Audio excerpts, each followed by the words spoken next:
Hello friends, आज मैं आपको मेरा तुम्हारा हमारा या हम सब का देश भारत की मुख्य जानकारी से अवगत कराऊंगा। आज तारीख 28 मई 2020 है। ये मैं आपको इसलिए बता रहा हूँ क्योंकि वीडियो के अंदर आपको इसकी ज़रूरत पड़ सकती है। वीडियो के शुरुआत में आपको यह जानकारी बताई जाएगी जो आपको अधिकतर पता है। बाद में आपको वह जानकारी दी जाएगी जो आपको पता तो है लेकिन गहराई से कुछ ही लोगों को पता होगी। तो शुरू करते हैं। जानकारी का पहला पॉइंट। आधिकारिक तौर पर भारत गणराज्य दक्षिण एशिया का एक देश है। गणराज्य का यहाँ अर्थ है राज्यों का समूह, और जो स्क्रीन पर ग्रीन कलर में दिख रहा है वह दक्षिण एशिया है। Point number 2। यह जनसंख्या दृष्टि से दूसरा सबसे अधिक आबादी वाला देश है। इस समय भारत की जनसंख्या 1,39,44,24,836 को पार कर चुकी है। Point number 3। यह क्षेत्रफल की दृष्टि से सातवां बड़ा देश है। इसका क्षेत्रफल 32.87 लाख वर्ग किलोमीटर है। आप वीडियो को पॉज करके देख सकते हैं। दुनिया के 10 बड़े देशों की लिस्ट स्क्रीन पर दिखाई गई है। Point number 4। भारत दक्षिण में हिंद महासागर, दक्षिण पश्चिम में अरब सागर और दक्षिण पूर्व में बंगाल की खाड़ी से घिरा है। स्क्रीन पर देखते चले कौन सी जगह कहां बताई गई है। Point number 5। यह पश्चिम में पाकिस्तान के साथ, उत्तर में चीन, नेपाल और भूटान के साथ और पूर्व में बांग्लादेश व म्यांमार के साथ भूमि की सीमाओं को साझा करता है। Point number 6। दक्षिण में हिंद महासागर में श्रीलंका और मालदीव के भारत के आसपास के क्षेत्र हैं। स्क्रीन पर श्रीलंका साफ दिखाई दे रहा है और लेफ्ट में जो डॉट डॉट करके दिखाई दे रहा है वह मालदीव है। Point number 7। इसके अंडमान निकोबार द्वीप समूह थाईलैंड और इंडोनेशिया के साथ एक समुद्री सीमा साझा करते हैं। स्क्रीन पर आपको साफ दिखाई दे रहा होगा कि थाईलैंड और इंडोनेशिया कहाँ है। Point number 8। आदर्श वाक्य। हमारे देश का आदर्श वाक्य है सत्यमेव जयते। आइए अब कुछ इसके बारे में जानते हैं। यह वाक्य प्राचीन भाषा संस्कृत में लिखे हिंदू शास्त्र के मुंडक नामक उपनिषद से लिया गया है। इस उपनिषद में 64 छंद हैं और यह एक काव्य पद्य शैली उपनिषद है। इसका हिंदी में अर्थ है सत्य की ही जय या सत्य की ही जीत।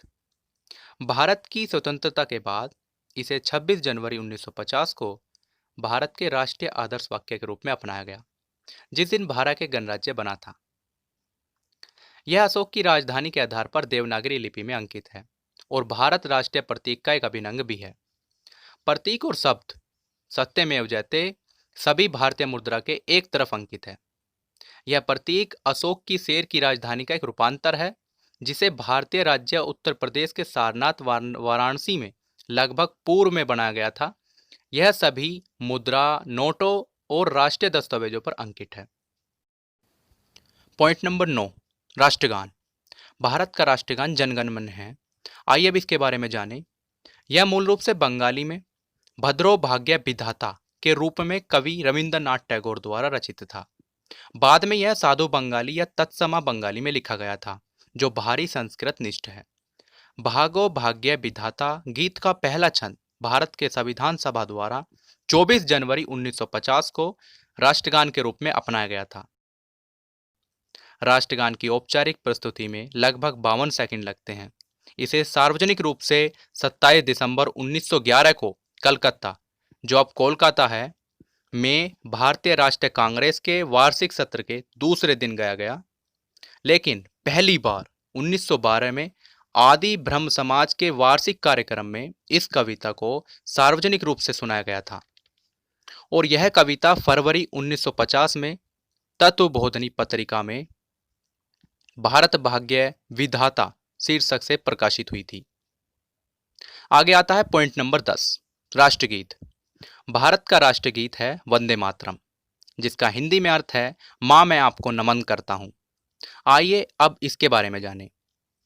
1870 के दशक में बंकिम चंद्र चटर्जी द्वारा लिखित एक संस्कृत कविता थी, जिसे उन्होंने अपने 1882 के बंगाली उपन्यास आनंद मठ में शामिल किया। इस कविता को पहली बार 1896 में रविंद्रनाथ टैगोर ने गाया था। इसने भारतीय स्वतंत्रता आंदोलन में एक महत्वपूर्ण भूमिका निभाई। कई लोग इस गाने के लिए बार बार उपनिवेशकों की जेल में गए, लेकिन देश के आजाद होने के बाद 24 जनवरी 1950 को भारत की संविधान सभा ने वंदे मातरम को राष्ट्रगीत के रूप में अपनाया। अब आता है पॉइंट नंबर 11। राजधानी। भारत की राजधानी है नई दिल्ली। आइए अब इसके बारे में जानें। यह एक केंद्र शासित प्रदेश है। नई दिल्ली की आधारशिला 1911 के दिल्ली दरबार के दौरान जॉर्ज पंचम ने रखी थी। इसका उद्घाटन 13 फरवरी 1931 को वायसराय और भारत के गवर्नर जनरल लॉर्ड इरविन द्वारा किया गया था।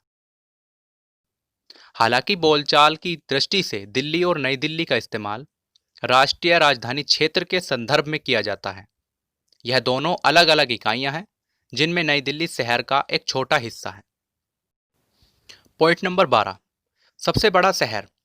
वर्तमान में भारत का सबसे बड़ा शहर क्षेत्रफल व जनसंख्या की दृष्टि से दिल्ली है। वहीं इन दोनों क्षेत्रों में दूसरे नंबर पर सबसे बड़ा शहर मुंबई है। ध्यान देना, मैंने वर्तमान की बात की है। जनसंख्या के क्षेत्र में 2011 के जनगणना के अनुसार मुंबई पहले नंबर पर था और दिल्ली दूसरे पर। अब बात करें इनके जनसंख्या व क्षेत्रफल की, जो इस समय वर्तमान में है, तो स्क्रीन पर आपको दिख रहा होगा कि दिल्ली की जनसंख्या इस समय 2020 में 3 करोड़ को पार कर चुकी है और क्षेत्रफल 1484 वर्ग किलोमीटर है। वहीं बात करें मुंबई की, तो मुंबई की जनसंख्या इस समय लगभग 2 करोड़ तक पहुंच चुकी है और क्षेत्रफल 603 वर्ग किलोमीटर है। अगला पॉइंट है 13, आधिकारिक भाषाएं। भारत की आधिकारिक भाषाएं हैं हिंदी और अंग्रेजी। यहाँ पर राष्ट्रीय भाषा के स्थान पर आधिकारिक भाषाएं इसलिए बताया गया क्योंकि इस समय कोई राष्ट्रीय भाषा नहीं है। इस समय जो भारत पर अधिकार जमाए हुए भाषाएं हैं वो हैं हिंदी और अंग्रेजी। अब बात करें क्षेत्रीय भाषाओं की, तो संविधान सभा द्वारा 22 क्षेत्रीय भाषाओं को स्वीकृति दी गई है, जिनमें क्रमशः हैं असमिया, उर्दू, ओडिया, कन्नड़, कश्मीरी, कोंकणी, गुजराती, डोगरी, तमिल, तेलुगु, नेपाली, पंजाबी, बंगाली, बोडो, मणिपुरी, मराठी, मलयालम, मैथिली, संथाली, संस्कृत, सिंधी और हिंदी। अगला और अंतिम पॉइंट नंबर है 14, धर्म। भारत में अनेकों धर्म का उल्लेख मिलता है। मैं यहाँ इनकी आलोचना नहीं करूंगा, केवल जनसंख्या की दृष्टि से कौन सा धर्म उच्च है उसके बारे में बताऊंगा। स्क्रीन पर पहला धर्म है हिंदू, जिसकी जनसंख्या 79.8% है। दूसरा धर्म है इस्लाम, जिसकी जनसंख्या 14.2% है। तीसरा धर्म है ईसाई, जिसकी जनसंख्या 2.3% है। चौथा धर्म है सिख, जिसकी जनसंख्या 1.7% है। पांचवा धर्म है बौद्ध, जिसकी जनसंख्या 0.7% है। छठा धर्म है जैन, जिसकी जनसंख्या 0.4% है। सातवां है अप्रभावित, इसकी जनसंख्या 0.23% है। इनके अंतर्गत उन लोगों का समुदाय आता है जो धर्म को नहीं मानते हैं या जो लोग नास्तिक हैं। इसके बाद में है अन्य, जिसकी जनसंख्या 0.65% है। इसके अंतर्गत पारसी धर्म, यहूदी धर्म, आदिवासी धर्म, बहाई विश्वास इत्यादि आते हैं।